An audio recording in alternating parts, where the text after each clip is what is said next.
ভাবুন তো, যুদ্ধের ময়দানে শত্রুকে হারানোর পরও কেউ তাকে ক্ষমা করে দেয়? এটা কি সম্ভব? তিনি ছিলেন আলী ইবনু আবি তলিব রাদিয়াল্লাহু আনহু। এক যুদ্ধে হজরত আলী রাদিয়াল্লাহু আনহু এক শত্রুকে মাটিতে ফেলে দিলেন।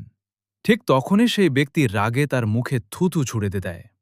সবাই ভাবল এবার হয়তো তিনি রাগে প্রতিশোধ নেবেন।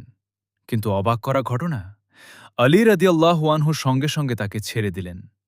লোকটি অবাক হয়ে কারণ জিজ্ঞেস করলে তিনি বললেন, আমি আল্লাহর জন্য যুদ্ধ করছিলাম, কিন্তু এখন যদি তোমাকে আঘাত করি তাহলে সেটা আমার রাগের জন্য হবে। আসল শক্তি রাগ দেখানো নয়, রাগ নিয়ন্ত্রণ করা। সিটিএ এমন সাহাবীদের হৃদয় ছোঁয়া গল্প পেতে ফলো করুন।